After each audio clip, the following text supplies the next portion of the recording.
Hi, I really hope you enjoy this educational video. My name is Mark Byelich. I'm a certified financial planner, and my team and I focus on developing tax efficient or tax free retirement strategies for our clients. We also focus on investment strategies that allow folks to eliminate the worry and have the potential growth that you need in retirement. So enjoy the video, and at the end, I'll tell you how you can schedule a no cost, no obligation consultation with me. Enjoy. Good morning, everybody. It's July 27th, Tuesday morning, 10 a.m. Good to see everyone. So happy Tuesday. Welcome to the last week of July. Looking forward to August, I guess. It's hot here in Pennsylvania area, and I know it's been a hot summer, but we have a lot going on. So today we're going to talk about market activity like we always do, and then we're going to have a planning segment. And today our planning segment is going to be the 4 retirement risks. So you've heard me talk about these in the past. We're going to explore each one of them and what they are, and then solutions for them. So stay with me. Good to see everybody. We will just to remind you that you are muted. There is Q&A at the bottom of the screen. You can ask questions as we go. Chat is disabled, and these videos are recorded. So we are adding videos. Excuse me, I'm pulling up my website for you. You hear that? Excuse me, I'm pulling up my website for you. We're adding videos every single day. So I encourage you, I'm going to share my screen with you, and I hope I remember to end sharing this time. So I'm going to share my screen with you here. And I'm going to show you the website. This is a great resource for you. So we added a couple of great things. So first of all, videos. So I'm hoping you can see my website now. Did you see that? Raise your hand if you can see out of our wealth management website for me. Thank you. So we changed things around a little bit. You'll see here events and webinars. So we're going to have, when we eventually have live classes again, and I just started scheduling them maybe for the fall, but now we don't know what's going on with potential closings of university. We're really caught up in the schedule of universities. So when we're talking, we're hearing things about variants and potential changes. I just want to be sensitive to that. So we're going to be scheduling web classes again, like we did, the Changing World of Retirement classes. But when we eventually have live classes, they'll be listed here. Our special webinars I shared with you last week, but let me go here. So you can access our special webinars. We've got Brian Adler, some with just me, David McKnight. This one's very, very popular. This one too. They're all popular. Brian does a great job. Of course, Ed Slott. So spend some time with these. Look, they are long videos. They're educational videos. They're an hour and a half or so. So you can pause these, of course. So get yourself a cup of coffee, glass of wine, whatever it is you want, and you can go through these. And even if you were live with us or you've seen them before, sometimes it's good as a refresher. And the nice thing is you can 2 times it, 3 times it while you're watching the YouTube videos, and watch it at your own speed. So we've added weekly webinars. So many of you have said to me, well, I can't always be there at 10 a.m. So now what we've begun to do is we've added these weekly webinars. So you can see there's plenty on here. You go more to each page and they populate. So we've got quite a few weeks on there already, and we're going to just continue to add additional weeks as we go. We've also added this resource and in the news page. So before it was just in the news, and it was talking about all the times I've been, well, actually not all of them, but sometimes in the past when I've been featured in different media like the Wall Street Journal and Fox and thestreet.com. But here we've included calculators. So there are so many calculators in here that you can go through. There's tax calculators, there's life insurance calculators, saving for retirement. My daughter and I were working through a college planning calculator last week. So it was right here, saving for college. So you can look at these. There are different videos. So these don't feature me. These are just really short educational videos. And then there's different presentations and ebooks. And so spend some time if you'd like and go to articles. I just wanted to give as much information as I can for you and resources. So, we know that you rely on us for things, and I want to have you be able to go to our website and get most of the things that you need. And if you see something on there that you think I should make some changes to, please feel free. You're not going to hurt my feelings. There's a blog section here, so we do put out blogs occasionally. So you'll see that these are populated here, so you can read all the things that we're putting out there, and then of course the basics, our team. But we've added, like as I said, a lot to the webinars and a lot to the resources. So please take advantage of that.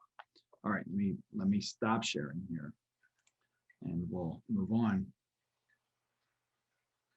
All right, now we have one more special webinar for this month. I packed a lot into June and July.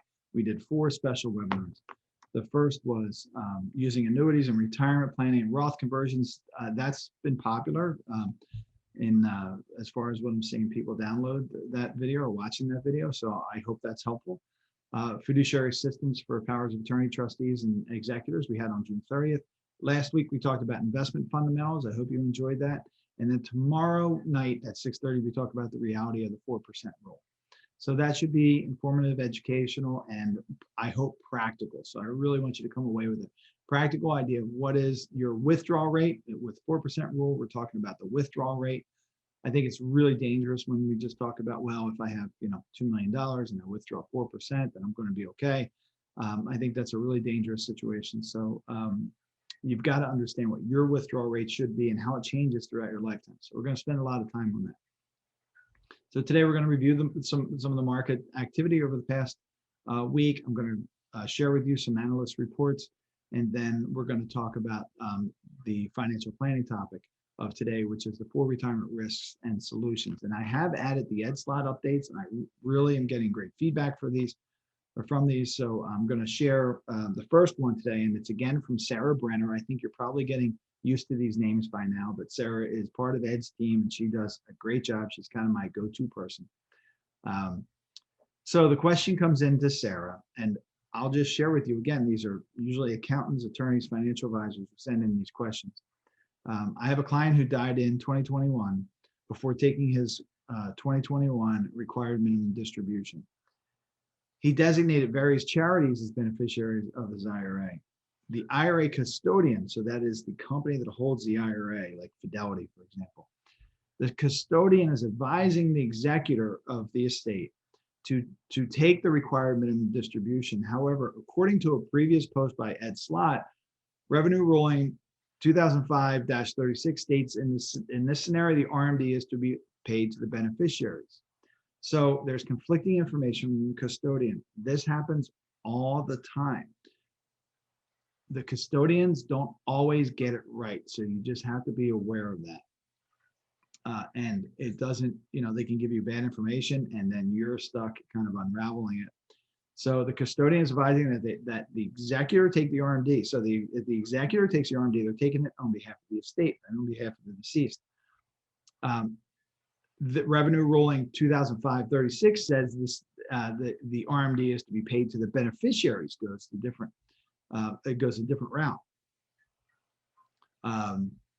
I suggested that the client ask the custodian to request confirmation from the legal department, any other steps. So this is a very a sharp financial planner who at least knew to ask the question and say, please go back to the custodian and check with the legal department, because sometimes you get the folks in the call center, sometimes they're very, very good, sometimes they're not, and you get bad information.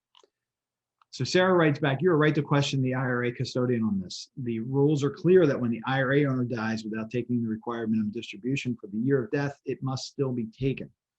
There is often confusion, though, over who must take it. When an IRA owner dies, the funds then belong to the beneficiary.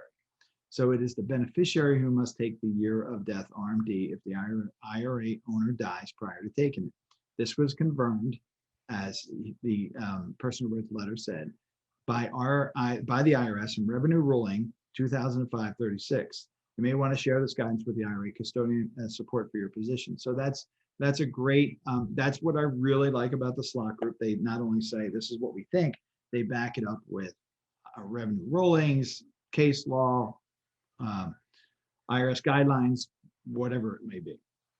So here's another question. This is a person who bought the 2020 edition of the Retirement Decisions Guide, and this had to do with IRA inheritance also. So regarding a Roth IRA, if a spouse inherits, is the spouse exempt from ever taking any distributions? And if so, would that only be if the spouse made the Roth his or her own rather than treating it as an inherited Roth IRA? Really, really great question. They go on to ask, and any non-spouse inheriting a Roth, are they only required to take the entire account by the end of the 10th year, but do not need to take any before then? It's a little confusing the way they wrote it. So they're asking, do they have to take the entire Roth account by the end of the 10 year for a non-spouse beneficiary, or do they have to take any distributions along the way? Remember, there was a confusion back in the spring. The IRS came out and said, and it sounded like they said that required minimum distributions were required during that 10-year period, but they clarified that now, saying it has to be distributed. The funds have to be distributed by the end of the 10th year. Okay, and then the answer on those two questions is Roth IRA beneficiaries are subject to the new Secure Act rules when a Roth IRA owner dies after 2019. Pretty hard to have someone die prior to 19 at this point.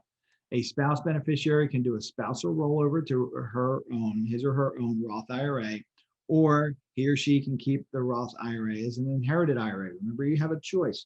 You can keep it as your own, treat it as your own. You have now, once it's your own, you have requirements. There are no required minimum distributions for a Roth IRA, but if it's a traditional IRA, you may have RMDs. So there can be reasons to treat it as your own, and there can be reasons to keep it as an inherited IRA. Now, if you keep it as this is off the topic. Well, it's not off topic, but it's off track of this. It's not in this email question. If you keep it as an inherited IRA, you can always change it to your own IRA under the current rules. So some people will say there's no harm in you keeping it as an inherited IRA because you can change it to your own IRA at any time. If you're a spouse, I'm talking about, not just anybody. If a spousal rollover is done, no distributions are required. If it remains an inherited IRA, she can still use a stretch as an eligible designated beneficiary under the Secure Act, or she can elect the new 10-year rule. So as a spouse, if she keeps it as an inherited IRA, she can use the 10-year rule under the Secure Act, or take it over his or her lifetime as an eligible designated beneficiary. So there's still stretch that, because remember, before the Secure Act, there were no required minimum distributions for the owner or the spouse, but there were for anybody other than non-eligible designated beneficiary who inherited that. Now, today, under the Secure Act, I know this is confusing. Now everything has to be depleted by the end of that 10 years for a non-eligible designated beneficiary. And I'm going to say it again. I know it's confusing. That's why when these things happen, you should do nothing, and you should contact us or someone who is trained like we are to handle these things. Okay, the 10-year rule requires the account be emptied within 10 years of the year of death. However, there are no annual required distributions in the 10-year period. So they're the two questions from the slot mailbag, so to speak, this week. I've got some Power Zero, David McKnight updates.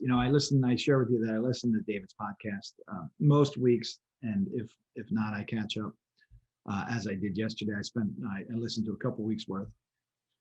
It's really worth listening to this past week's podcast, and it's a two-parter with a financial advisor who does a lot, who's got a really great, well followed podcast. I think he's the top 10 financial podcast in the country. But David does a great job talking about the benefits of tax efficient and tax-free planning. But the prior one before that was talking about the proposed changes to the estate tax and his thoughts about what are going to happen with the tax changes. Now, David seems to think that under the Biden tax plan, that there's a possibility the Tax Cuts and Jobs Act, which we're acting under now, the Tax tax code that we're acting on now, for anybody earning under $400,000 or taxable income under $400,000. David thinks that's going to continue for some time. Now, I'll tell you, Ed Slott, his opinion is that it's not. So it's going to be interesting to see how that works out. I hope David's right, because we manage income all the time for folks. We take it up as high as we can, do those Roth conversions to fill up those income buckets, to use the tax brackets and the tax rates to our advantage. So if President Biden continues this, or the Biden administration, or whoever comes after him, if those administrations continue this for another 8 years, like David is positing, boy, that'd be great for us, because that gives us a lot of time to get things done. So David, if you're listening, I hope that's right. And I'm 100% behind you on that. So worth a listen. And where you can find David's podcast, you just search Power Zero on whatever method you use for podcasts. I don't know, it comes up on my my Spotify, but I know my wife uses Podbean. There's all kinds of services for that, and you can find them all over the place. Okay, so let's talk about, we haven't talked about FMG for a while. So FMG sends me information that I think is interesting from time to time. And they call it by the numbers, and they just throw out different kind of statistics out there. So this one was about the bull rally. So a bull rally is, what's a good definition of a bull? But just, I guess let me look up a technical definition. So bull, because I can't place it. So I know Investopedia is going to be all right. So let me pull this down here. A rally is a period of sustained increases in the prices of stocks, bonds, or indices. This type of price movement can happen during either a bull or bear market. Okay, that's they're just giving me rallies. So it's basically an increase, a time of increased returns for various index. Today we're going to talk about the S&P 500. I thought I could find something very much more studious, but it's a period of again, just increased returns. So the current bull market for the S&P 500 is the index's 8th bull run in the last 50 years. So we're talking about from March 23rd, 2020, right? That was the low of the COVID crisis, through last Friday, which was, this was a week behind. So July 16th, 2021, the return of the S&P 500 over that 1 year and almost 4-month period of time is 97.6%. So if you would have invested all of your money in the S&P 500 that day, March 23rd, 2020, perfect timing, and sold it all on July 16th, 2021, that's a positive return of 97.6. That's an interesting statistic. It just shows you that you should stay invested and have a method of staying invested, not panic, not swing, and that's my concern about tactical asset allocation. We've talked about that before, but interesting point. Now, how about oil? Everybody's seeing oil prices rise. I buy my oil at Costco. I happen to see that it's still at $2.99 as of yesterday, which makes me happy because it did cross over 3 for a little bit. So despite an increase in the price of oil in 2021, the production of crude oil is relatively flat this year. Crude oil was $48.52 a barrel as of the end of the year, 12/31/2020, increasing that to $71.81 a barrel as of July 16th, 2021. The U.S. field production of oil was 11 million barrels a day as of January 1st, 2021, up to 11.4 million barrels a day as of Friday, July 9th, 2021. So we've seen a lot of increase in gas prices, oil prices. But what they're saying is basically we're not seeing as much increase in production, right? 11 million in January 1, 11.4 million barrels a day as of July. How about home prices? So we all know, at least in our area here, right? Suburbs of Philadelphia, suburbs of New York, the average single family home in the USA has appreciated 15.7% over the 1 year ending 4/30/2021. Now they've increased, I believe, much more here where we live. That's 7.9% per year over the past 5 years, up 6.4% per year over the past 10 years. and up 4.1% over the last 20 years. And that's interesting. 4% is what I use as an inflation measure on the increase in housing prices. So that's pretty solid, even with swings of being flat and spikes like we're seeing here. Now, how about inflation? Everybody's talking about inflation. Everybody's concerned about inflation. We talked about stagflation last week. Using the consumer price indexes measurement, inflation was up 5.4% on a trailing one-year basis as of the end of June. We talked about this already. The Bureau of Labor Statistic reports, we get those, and we talk about them when they come out. In the last 30 years, there was only 1 month. Let me repeat that. In the last 30 years, there was only 1 month when trailing one-year inflation was greater than 5.4%. Inflation was up 5.6% for the 1 year ending 7/31/08. Now, listen, we're comparing this year, a recovery year, to a pandemic year. So it's reasonable to expect that inflation is going to be much higher this year than it was, when you're looking at a year-over-year basis. The concern is the increase in inflation. So we'll really have to see where that goes. There's a Fed meeting today. The bond markets are down a bit as far as interest rates. So we're going to talk about in a moment. But there are some indicators that the economy is kind of sluggish. So these are things that we struggle with when we're talking about investment choices and how to design portfolios. All right, and then we have the debt ceiling coming up. So this is the last week of August, August 1st, 2021. The debt ceiling expires. So there is no statutory limit on our nation's borrowing for 2 more weeks. This was written a week ago. Lacking action by Congress before August 8th, and I didn't see anything yesterday, and I'm sure it's too early today. Lacking action by Congress before August 1st, the federal government technically would be prevented from borrowing any more money. The debt ceiling has been raised, extended, or suspended 87 times since 1960. I'm sure they'll have some kind of resolution to it, but it always comes down to the last minute. And the problem is that we keep extending this and increasing. So the debt ceiling just tells us how much we can spend. President Trump wrote an executive order that suspended that in 2009, or legislation, I guess it came from, emergency legislation. Yes, I think it was emergency legislation. So without that, we've got a ceiling. You can only borrow so much.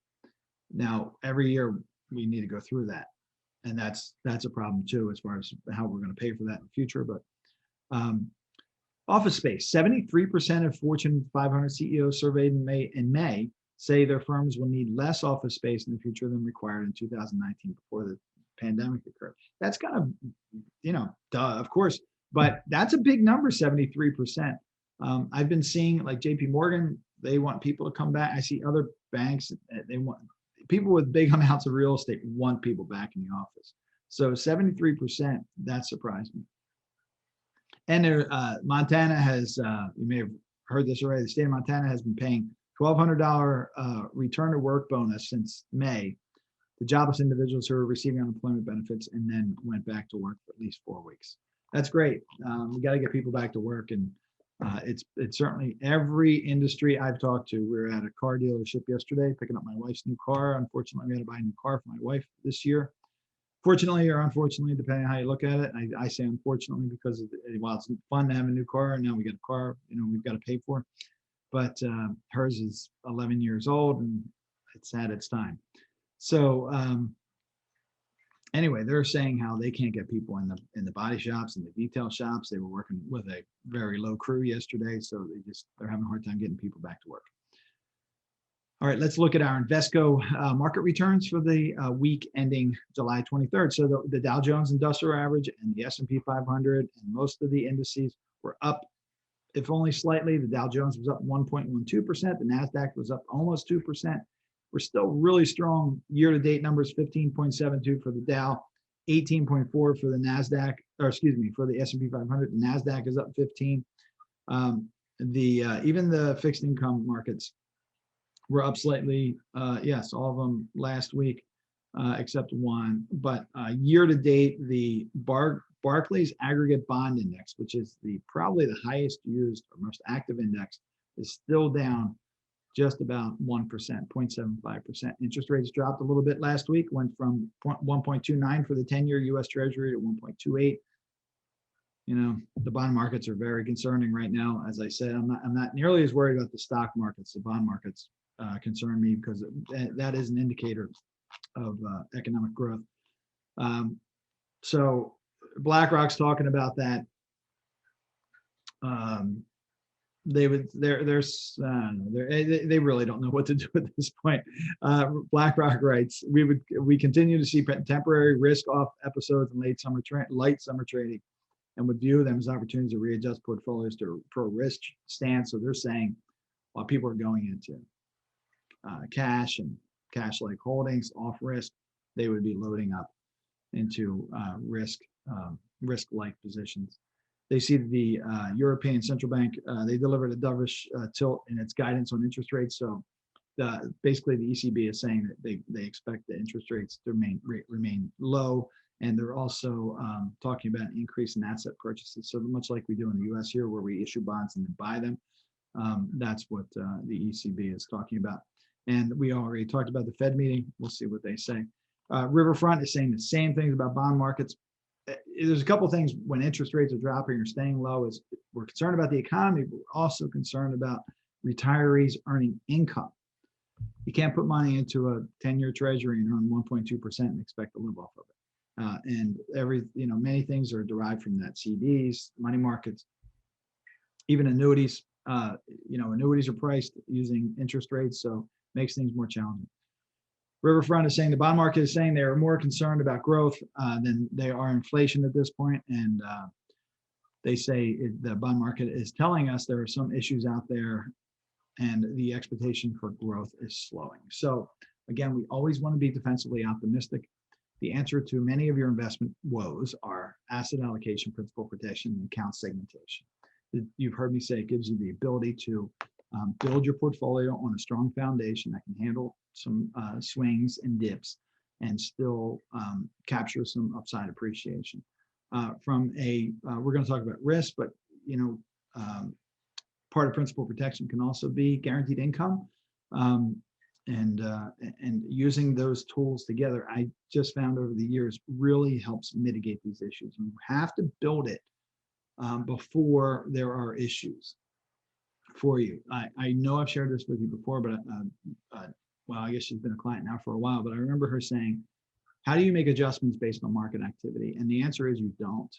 You build your portfolios and your strategy based on the types of experiences you can have in the markets.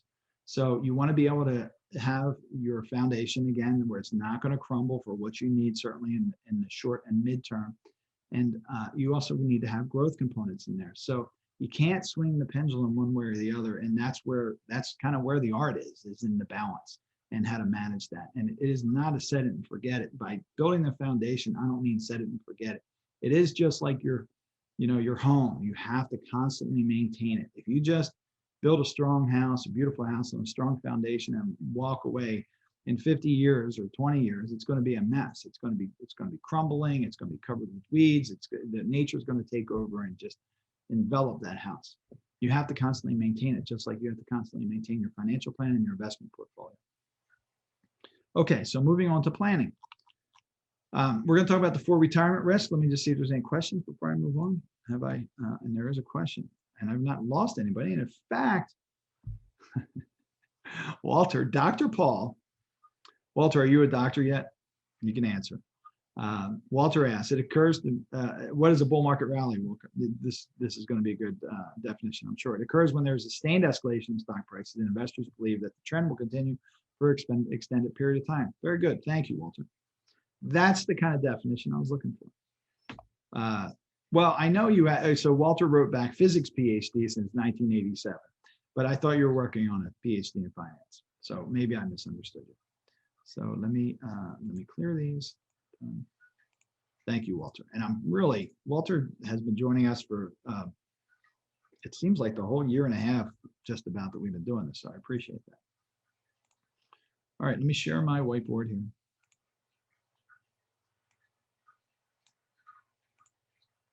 And in the time remaining, we're going to talk about the general retirement risk. These cover most things that I've discovered that people come up with. And you've heard these before. I didn't make these up. David McKnight writes about it in his books. I'm sure Ed Slott writes about. I'm sure everybody writes about these in some way. Just raise your hand for me if you can see my whiteboard that says retirement risks, market risk, longevity. Okay, thank you. So these are all very, very important. Now, one thing I often ask people to do is rank these. So let me explain them first, and then I want you to kind of rank them in your head. I'm not going to do a poll. I did a poll on these with the using annuities and retirement planning webinar that we did, but I'm going to just ask you to kind of rank them in on your own. But let's first talk about market risk here. So market risk. So market risk is, of course, when you have investments in the markets, whether they be the stock markets or the bond markets, and they lose value. So can bond investments lose value? Well, of course they can. Individual bonds can lose value. Bond funds can lose value. We've talked about that quite a bit. We all know that stocks can lose value, whether they're in mutual funds or whether they're in exchange traded funds or whether you hold them individually. Of course they can lose value. So the market risk is you invest in such a way that if there's economic or market adjustments, your values drop down. You have less money to spend. So that is generally market risk. What is longevity risk? Well, simply longevity risk is outliving your money, living a longer period of time than you still have money in the bank. And people are living longer and longer. Now, we've adjusted our financial plans. They're typically, we push out the age 95, but it's probable that we'll move that to 97 this year because people are just living longer and longer. Now, actuarially, of course, I think the actuarial rate for depending on where you live, depending on your health, of course, but generally for a male is about 83 years old and for a female is a few years later than that. But we don't want to, or for financial planning, that's no good just to assume that you're only going to live to 83 and 85. Almost everybody will have a lot of people will have a successful financial plan if we only base it on that, but that's terribly irresponsible. So the risk that you're going to outlive that money. What if you live to 90? What if you live to 95? You don't want a situation where you have no money left. There are some people that say, if I have zero left at the end of my life, that's fine. I did a good job. And that's fine too. Many people say, whatever's left, we want to pass on to our heirs left, right? But it's about making sure that you're taken care of over your lifetime. Now, what about long-term care risk? Boy, this is a big one. So, this happens, this conversation happens all the time with me. We have a couple people, or people come to us and they have $1 million or $2 million. And you feel very comfortable, well, depending. There's studies that say that most people don't feel that they have enough until they have about $15 million. And most people don't retire with $15 million. So that's where you have this worry about longevity risk. But when you have a couple $1 million, long-term care can really erode that portfolio. And if you need long-term care at 85, 83, whatever age, if you got $1 million, $2 million, it can be drawn down really, really quickly. The cost of long-term care right now is probably on average in our area about $130,000 a year, depending on the level of care. So that's a lot of money, and it increases at a really high rate. And you've heard me say before that the average claim for dementia, now this actually goes back a few years now, so it's probably higher, is 8.2 years. So no longer can we count on the average of three years in some kind of extended care or nursing care when we're looking at how to pay for long-term care. So long-term care risk is a big one, and we got to make sure that we're taking care of that. And then last is tax rate risk. And these aren't in order, right? These are just as they live out there in circle, and at different times they're kind of going to be in certain places, and they're in different places for everybody. So of course, tax rate risk is the risk of rising taxes in the future. Now, we have no control over certainly well, we have control over the first three in some degree, right? We certainly have control over market risk. We can mitigate and manage market risk. So this is one that we can really get our arms around and handle. Longevity risk, you take care of yourself, your genes, your family history. You've got some level of control. Long-term care risk, maybe, I don't know, maybe you've got some level of control. Tax rate risk, you have zero control if you don't take mitigation steps.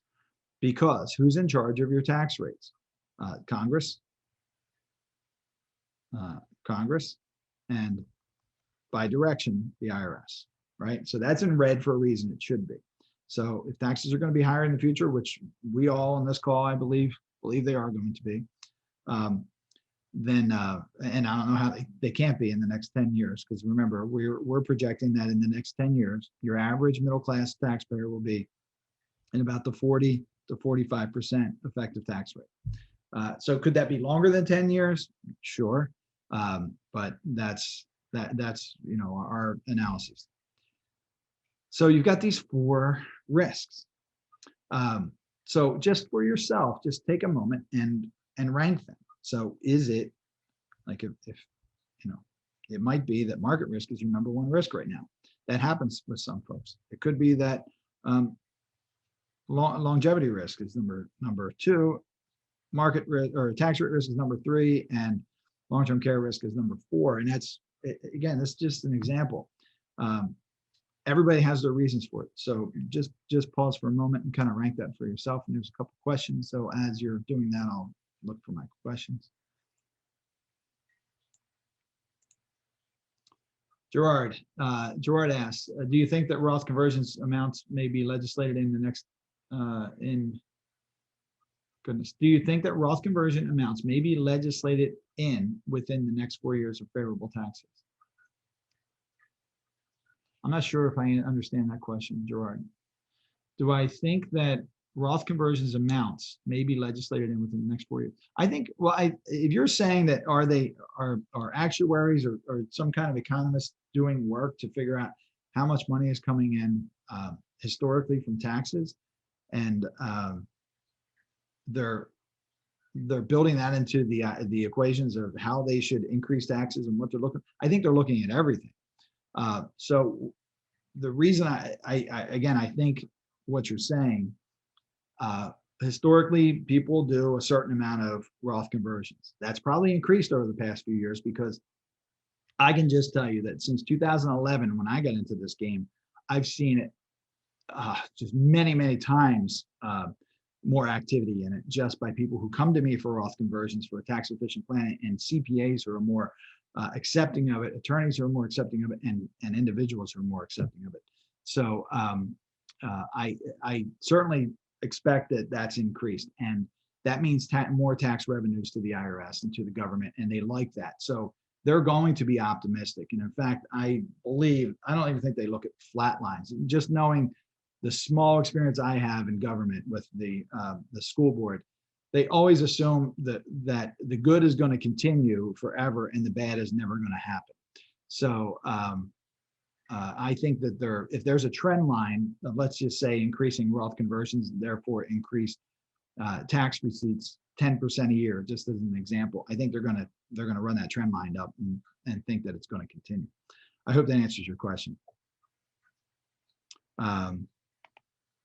And I'm not sure. Do you see the questions on your screen now? Sorry, I probably shouldn't do that. Long-term care costs in Florida are about half of up north. I have a friend that I manage with dementia paying. Yeah, so it all depends on where you are. Genworth Genworth cost of care calculator is one that anybody can look at. We've done that live on these webinars before. You can go in and put your zip code in. It gives you the idea of the cost of care in your area today. You can push it out 10 years, 20 years, 30 years. So that's a really good amount. And then Gerard, this is the last one you get, Gerard. Just kidding. Limit amount S. I'm not sure. I'm sorry. Is that a dollar amount? Do you think they're going to, I guess the question is, do I think they're going to limit the amount that we can do in Roth conversions? I don't, because that's Roth conversions equals tax revenues. there's some discussions going on because the fellow from PayPal, I think it was, yeah, has a $5 billion Roth IRA because he invested in the startup, with a couple pennies, the stock purchase, and they've gone up significantly. But that's so far and few between. Okay, here we go. So Walter talks about, there's been discussion of capping the amount in Roth, motivated by Peter Thiel having $5 billion. And so this is what I'm talking about.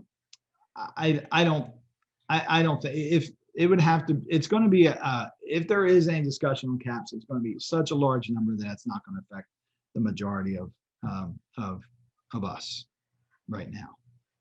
But that's my thoughts. Okay, let me clear these questions. Good conversation, folks. I need to have Walter as like a co-presenter someday. Okay, so now let's talk about solutions. So you've got your rankings. So I'm just going to go down the list as they sit: market risk, longevity risk, long-term care risk, and tax rate risk. So so how do you, as I said, market risk, this is one that you can really control. You can really get your hands around, because you've heard me talk about the 3 pillars of investing, right? The 3 pillars. And we did a video on this a few weeks ago. And that is asset allocation. So making sure that you've got a good, strong understanding of your allocations, the risks and reward of those allocations, and the components of it. So you can't just have a pie chart and say, oh, geez, I'm diversified. You have to make sure that each component is rock star. You should not be paying for investments that are mediocre or underperforming. End of story. Think of it as an employee. Think about it as a contractor. Think about it as anybody you would hire. You're paying them. If you got a plumber and the plumber is installing your sink and it continues to leak, but it works most of the time, you're not going to use that plumber anymore for another job, for what you pay them. Think of your investments the same way. You want to make sure that these are rock star, not just okay, but rock star components. We spend a lot of time reviewing these, and then of course that the portfolio is built right for you. That's the first step. And as I've said before, everybody in my industry does this, and they do it. Many do it well. Some of them don't. Some of them have proprietary funds in these sections of the pie chart, and they don't. I don't want to say they don't care, but they're not as concerned about the performance of them, and they always have good reasons, or they always have reasons for keeping them in there. But most of the time, it's because the firm earns money on them. But the majority of people do asset allocation. They do it very well. They keep it balanced. As the fiduciary requirements build across this country, the components are inevitably going to get better. I had a client one time a few years ago who had a bunch of money at Morgan Stanley, and it was all in heavy fee, underperforming assets. And a few years ago, they moved it to another portion of Morgan Stanley that was lower in fees and better performing assets. Unfortunately, it was about 15 years too late. But you've got to stay on top of this, and you've got to challenge your investment professionals all the time, including us, folks. So asset allocation is the first pillar. Everybody does it. Principal protection is the second one. You've got to have a portion of your investments, in my opinion, that are the worst case scenarios, that they hit zero. They don't go below zero. That keeps you from digging out of that hole. For most people, that's about a third of their portfolio. This rest of it is going to be, asset allocated. Maybe we'll do a little bit more than that. But we know that a good portion of it, if we have another crisis situation, or just a prolonged bear market where it's going the other way, that the worst you can do is zero, and you're never running out of or going into the ditch here. Now, these are typically lower performing, so you can count on about 3.5 or 3 to 5% a year. But the never having to crawl out of this hole helps tremendously. And if you're averaging 3.5% a year and it's constantly up, well, you can imagine that it's not saying that sometimes it can be a higher number, sometimes it can be lower number, but it's never going to go below zero. So it can be, it's really just an upgrade. It just depends on how steep that grade is, depending on the amount of return. But and Dave uses this term, Dave McKnight, safe and productive. I think that's a really good term. You want it to be safe, so it doesn't go below zero, but you also want some level of return. And we also often use this as a bond proxy. So you want that principal protection. That's the second pillar. The third, so many people, like I said, everybody does this. Some do it well, some don't. Many people do this one as well.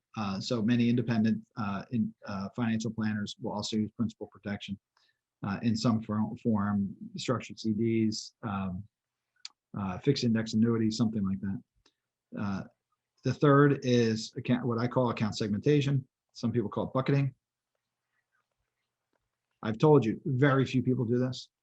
So out of the firm that I do my compliance with, Kester Financial, we had a discussion about account segmentation and investment management. And there's about 1,500 of us throughout the country, maybe a little bit more, that are that affiliate for Kester for this reason. And they told me there's about four folks who do account segmentation. So account segmentation, you've heard me say, is you take this asset allocation idea, right? This one here, and you spread it out over your lifetime, right?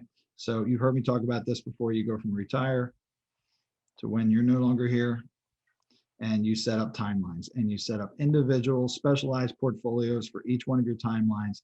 And the idea is it's more conservative here, it's more aggressive here. So you get higher returns on this end. You're more level here when you need to spend that money in 0 to 3 years, 4 to 6 years, and it continues on like that. I'm not going to do the whole talk for you because you've heard me say it a million times, but that's a way that you can handle market rate risk, right? Or market risk. And what's the other big part of that?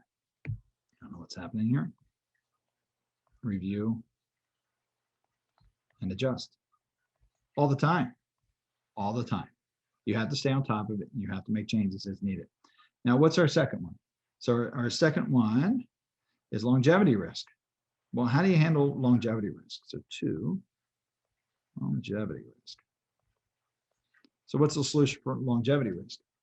Well, listen, you hope that you're going to be here for a long time, right? So you don't want to eat chocolate cake and drink martinis every day so that you're not here too long.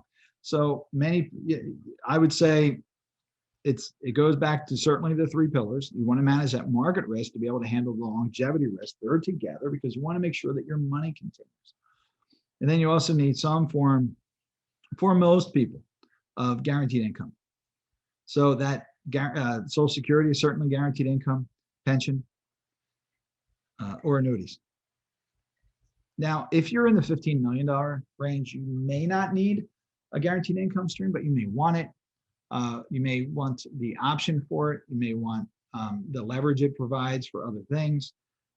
So you can really help offset longevity risk with forms of guaranteed income. So we often say we want several levers or several areas to pull from. That's why when we set up these buckets, taxable, tax deferred, and tax advantage or tax free, you've got funds that come out of here, and you've got just the right amount. Remember, there's a mathematically ideal amount. You have funds coming out of here, and then you got funds coming out of here, and this is either Roth or cash value life insurance, or what David calls life insurance retirement plans. So you want different levers to pull from in different areas, funds, right? Funds, and then guaranteed income money as well. That's how you help mitigate that risk of longevity risk. Many different things to come from, and even if things go, annuities pay, if the value goes to zero, they typically pay out, as long as you're alive. So even if your account goes to zero, you still have your money coming in. You want to make sure, if you're using something that's principal protected and guaranteed income, you want to make sure that you're putting it in the right place. It should either start or end in this bucket here, the tax advantage or tax free bucket. Don't load up your guaranteed income and your principal protection in the tax deferred. If you want to be able to at least cross it over via Roth conversions to tax free. So I'll give you that bit. The third is long-term care risk.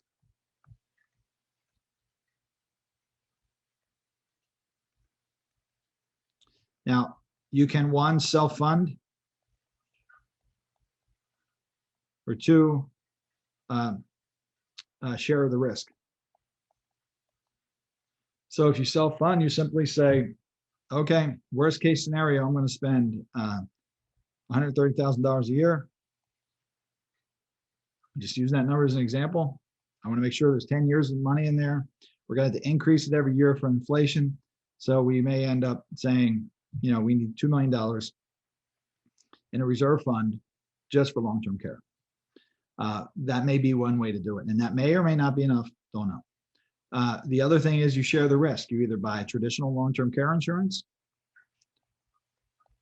you buy a life insurance policy with some kind of long-term care rider or chronic illness rider that'll help pay for long-term care. And if you can't do either of these, then sometimes you could do a long-term care annuity. And they all have their own pros and cons. So this is probably the most difficult one to manage as far as risk, because these costs here are so out of control. But what I always say is it's really, really difficult to cover the whole thing. You just want help. Because again, if you go into retirement at $2 million and you hit a long-term care issue, this $2 million could go to zero very, very easily. You've heard me tell the stories before about people coming to me. I have an attorney. We did 2 of them in the last week. These annuities, especially set up for Medicaid compliance. And in almost every case, there are people with some funds, $1 million or so, and they're drawn down to basically zero by long-term care. So you've got to, I know it's challenging. I know it's something people don't want to talk about, but it's unlikely that you're going to cover it 100%. You just want the help. So share that risk. And you share it with an insurance company. There's, you know, so that's what insurance is all about. That's why you insure your house, you insure your home, or you insure your cars, you insure your life, you insure your working ability with disability. You should insure this long-term care as well. And here's the fourth one that everybody is starting to pay attention to now: tax rate risk.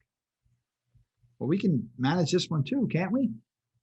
Many of you have already been through the program of zero tax or tax advantage situation. So you're either there or we're working through it with you. So this is done via Roth conversions, Roth contributions, or if you're able, cash value life insurance or life insurance retirement plan, right? This one is subject to your ability to be insured. You can also manage your IRA balance. So many people, if they don't have additional income, pension income, rental income, things like that, they can manage their IRA balance where the withdrawal amount, the required minimum distribution, is less than their standard deduction. And if they manage that correctly, they don't pay tax on that. Roth conversions, anything out of Roth, when you take money out, you pay zero tax. If these are properly structured, you can withdraw funds or pass it to the next generation at zero tax.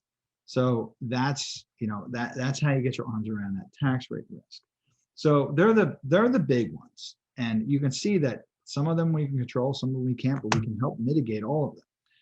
Okay, let me see if there's any questions before we sign off. We're a little over today, but I think it was a good topic. No other questions. Well, folks, that's the end of the webinar today. Remember, you're going to have an opportunity to sign up for a consultation with me at the end of the webinar today. My calendar should populate. If you don't see my calendar, let me know. Sometimes things act a little differently.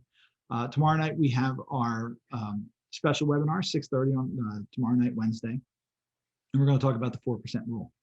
I didn't share with you, but I scheduled the next special webinar for the end of August. My consideration right now is to talk about net unrealized appreciation. If you have any other ideas, let me know. You can send me an email if you have anything you'd like me to discuss. But my consideration right now is net unrealized appreciation. So I hope you look at the recordings. I hope you enjoyed this webinar. I hope it was helpful, and I'll see you soon. Thanks. Take care. Hello again. I hope you enjoyed the video and perhaps you learned something new that can help you. If you want to schedule time for me for a no cost, no obligation consultation, you can use the link in the description and schedule a time that works best for you. If my schedule is full and you can't find anything, don't worry. Send us an email and we'll find a time that works for you. I look forward to speaking with you soon. Thank you. Have a great day.